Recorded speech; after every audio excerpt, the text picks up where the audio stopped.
আসসালামু আলাইকুম। স্বাগত জানাচ্ছি আমার ইউটিউব চ্যানেল আপন বারান্দায়। আশা করছি আপনারা সবাই ভালো আছেন। আলহামদুলিল্লাহ আমরাও ভালো আছি। নয়নতারা নিয়ে শীত থেকে শুরু করে এখন পর্যন্ত শীত শেষেও বেশ কিছু আমি কমেন্ট পাচ্ছি। তাই ভাবলাম এই ছোট্ট একটা ভিডিওতে কিছু ইনফরমেশন আপনাদেরকে দিয়েই দিই। আমার বেশ কিছু হাইব্রিড নয়নতারা গাছ ছিল। আপনারা হয়তো অনেকেই সেই ভিডিওগুলো দেখেছেন। তো বাসা চেঞ্জ করার সময় অনেকগুলো গাছ আসলে নষ্ট হয়ে গেছে। তাই এই একখানা গাছই আমি ধরে রাখতে পেরেছি, যা দেখাতেও আসলে আমার একটু লজ্জা লাগছে। তো যেহেতু আমার এই গাছ সম্পর্কে কিছুটা অভিজ্ঞতা রয়েছে, তো সেই জন্য আপনাদেরকে এই ইনফরমেশনগুলো শেয়ার করছি। ভিডিওটি দেখার পূর্বে অবশ্যই একটি লাইক দিয়ে তারপর কন্টিনিউ করতে পারেন।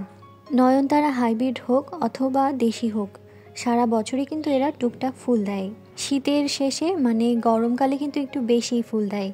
শীতে এদের পাতা হলুদ হয়ে ঝরে যেতে পারে, আবার গাছ কেমন যেন নেতিয়েও যায়। শীত সামলাতে এদের আসলে একটু কষ্টই হয়ে যায়।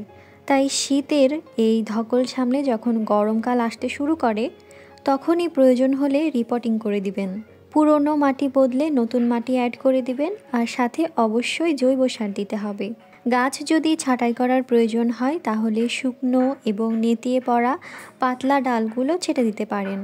আমিও কিন্তু ছাঁটাই করে দিয়েছি, এজন্যই নতুন নতুন পাতা ও কলি আসতে দেখা যাচ্ছে। ছাঁটাই করে দিলে গাছটা ঝোপালোও হবে। এরপর 15 দিন পর পর সার দিতে হবে, যেমন খোল ভেজানো পানি, কলার খোসা, পেঁয়াজের খোসা, সবজির খোসা ভেজানো পানি ইত্যাদি। আর এই সব সারগুলো কিন্তু আমার এই চ্যানেলে কিভাবে বানাতে হবে তার ভিডিও কিন্তু দেওয়াই আছে। এরপরও দেখবেন কিছু কিছু পাতা হলুদ হয়ে ঝরে যাচ্ছে। এটা হতেই পারে, নর্মাল একটা বিষয়। তবে যদি আপনি পর্যাপ্ত রোদে না রাখেন, অতিরিক্ত পানি দেন অথবা অতিরিক্ত সার দেন, তাহলেও কিন্তু পাতা হলুদ হয়ে ঝরতে পারে। দেখবেন নর্মালি কিন্তু পাতা ঝরে গেলে নতুন পাতা আসতে শুরু করে। এতে করে বোঝা যায় যে গাছ কিন্তু সুস্থ আছে। তো এখানে একটা কথাই বলবো যে ঘাবড়াবার কোনো প্রয়োজন নেই। গাছের থেকে যদি পাতা হলুদ হয়ে ঝরে পড়ে তাহলে অবশ্যই নতুন পাতা আসবে। ভিডিওটা আমি করেছিলাম ফেব্রুয়ারি মাসের শেষে, শীতের শেষে। আমি এখানে গাছ ছাঁটাই করে খাবার দিয়েছি।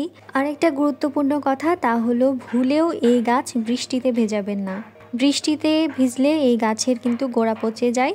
তাই বৃষ্টি এলে অবশ্যই শেডের নিচে রাখতে হবে। আর অতিবৃষ্টিতে গাছের পাতা হলুদ হয়ে ঝরে যাওয়ার কিন্তু সম্ভাবনা থাকে, আর সেই সাথে গাছ নেতিয়েও যায়। এখানে আমি দেখাচ্ছিলাম যে আমার গাছে নতুন নতুন অনেক কুশি আসছে। তো যাই হোক, তাহলে শীত শেষে এই গাছে প্রয়োজন হলে রিপোর্টিং করবেন, প্রয়োজন না হলে রিপোর্টিং করার কোনো প্রয়োজন নেই। অবশ্যই ছাঁটাই করতে হবে, খাবার দিতে হবে, পর্যাপ্ত রোদ পায় এমন জায়গায় রাখতে হবে। প্রয়োজনের অতিরিক্ত পানি দেওয়ার কোনোই প্রয়োজন নেই এবং বৃষ্টিতে ভেজানো যাবে না। আমার এই গাছে আমি সবগুলোই করেছি। এখনও গাছটা পুরোপুরিভাবে ঝোপালো হয়ে ওঠেনি বা ফুলও অনেক বেশি আসেনি। ইনশাল্লাহ শীত শেষে এপ্রিলের দিকে খুব ভালো আমি ফুল পাবো এই গাছে। তো এই গাছ নিয়ে আপনাদের যদি আরও কোনো প্রশ্ন থেকে থাকে তাহলে অবশ্যই কমেন্ট করে জানাবেন। আর এই গাছ নিয়ে কিন্তু আমি এই চ্যানেলে আরও অনেকগুলো ভিডিও আপলোড করেছি। আপনারা এই ভিডিওর ডেসক্রিপশন বক্সটা চেক করতে পারেন, তাহলে ওই ভিডিওগুলো পেয়ে যাবেন। আজকের এই ছোট্ট ভিডিওটা তাহলে এই পর্যন্তই। আগামী ভিডিও দেখার আমন্ত্রণ জানিয়ে আজ এখানেই বিদায় নিচ্ছি। আল্লাহ হাফেজ, আসসালামু আলাইকুম।